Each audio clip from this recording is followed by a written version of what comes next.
Okay, we are here with Kristen Kish, host of Top Chef, who was just murdered on The Traitors. Do you have any lasting scars from your murder anywhere? No, thankfully, no. I think it happened so long ago that the scars probably have healed by now. That's good. One of your last moments on the show was confronting Eric to his face about how quiet he was becoming, and you were clearly onto something because he had just been recruited as a traitor. Do you have any regrets about going after him, or maybe do you wish you had gone after him earlier? Or tell us about that. I couldn't have gone after him earlier because so much of this game, what you realize is if you don't come with concrete evidence and you start throwing names around and you're wrong, like you can feel the castle turn on you. Like it's it's uncomfortable.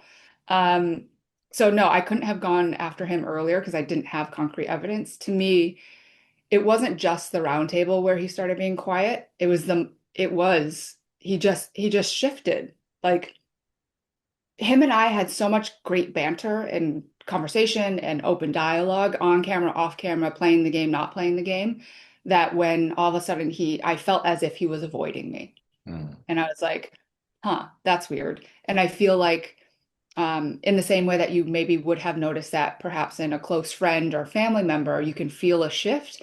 And in the game, you just have to take whatever is like for me, I was looking at things that were face value and concrete evidence. You changed, and that is all I can rely a decision on. And so that's what I grabbed onto because that's all I had. Mhm. Uh, and I also had a 25% chance of going home. So if I would have said something differently or maybe have kept it to myself, could it have been different? Maybe, but at that point, a 25% chance of going home, I was just going to throw everything out there. I was like, well, what else do we have to lose right now? And Rob is the other traitor, and he seems to be sliding right on through to the finish line. Did you ever seriously suspect him? I did. But then that also being, I suspected everybody. I played a game assuming everyone was a traitor. And that's how I was going to keep my interactions and my relationships tight.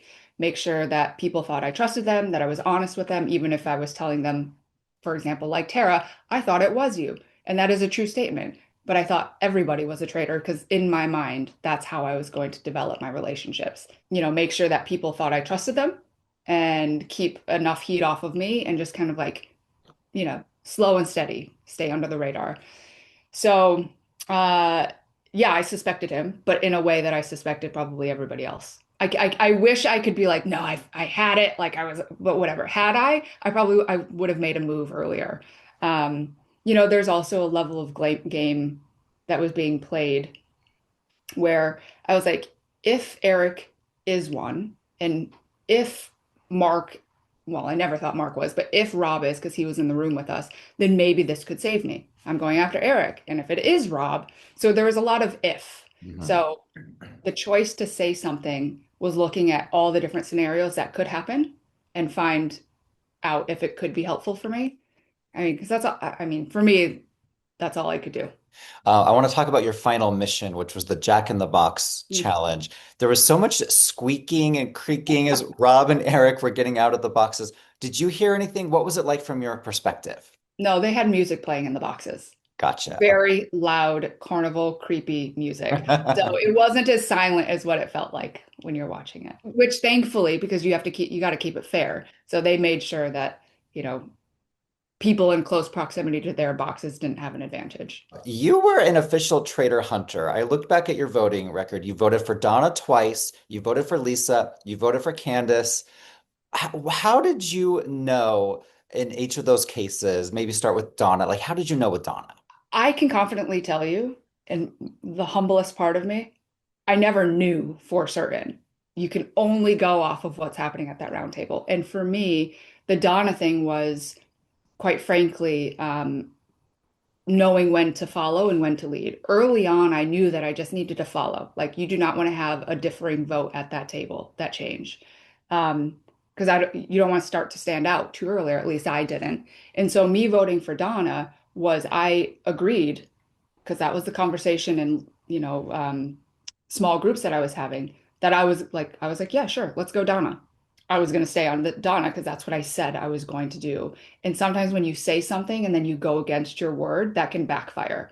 So, for example, I started suspecting Colton because he was one of the first people to come to me and was like, "We got to vote for Donna." And then he switched his vote to Portia that first night, and I was like, "Huh, that's odd." And so then from that moment on, I was like, "Is Colton a traitor?" Because that's weird. So I knew I never wanted to be the person that went against what I said I was going to do. Candace, I voted for Candace because Candace is has a way of speaking where she just captures you. She's very intentional with her words. She's so smart, not just in the game, but just obviously in real life conversations that were happening beyond the game. That when she was defending herself, I felt a little trepidation in her voice where it was like, is she nervous? I think she's like nervous. Because it was a little bit out of character for her to like not be this pillar of strength. Um, for Lisa, I said it at the round table and I don't think it aired, but Lisa didn't defend herself. She immediately started blaming someone else. And that was a surefire sign of being like, okay, well, defend versus blame, that can tell you a lot. So Gotcha. you kind of you have to go off of what is being given to you in those moments, and some of the time is just going with the herd. As somebody who works with food professionally, I have to know your expert opinion on the way Michael Rappaport eats. I'd be lying if in the comfort of my own home, I did not pick up a plate and shovel it in my face. Like, have we been there? We've all been there. There have been moments where, we are not the most prim and proper. It was efficient. What are you gonna do? I'm not gonna shame anybody for how they eat. I think that's silly. So, um, eat however you want to eat. Do Mm. what makes you happy. Whatever your reason is, like that's good on you. Whatever. Now that you have been in Alan Cumming's castle, is he invited to hang out with you on Top Chef? Yes. Open invitation. I would love that. We will do a whole vegan challenge because I do believe he is vegan. A whole vegan challenge, and I think it would be incredible. I would love to sit at a table where he is Alan, not this master puppeteer of this game, just as Alan hearing his true thoughts about food being cooked for him. I would love that. It would be such a joy. It was great to speak with you today. I have one question about the reunion coming up. You Yeah. you filmed it last week. Is there anything you can tease or tell us about what went down? It was nice to see everybody. Yeah. And I have a killer outfit. Ooh. Yeah. Can't wait to see The what it fashion is. across the board is so good for the reunion.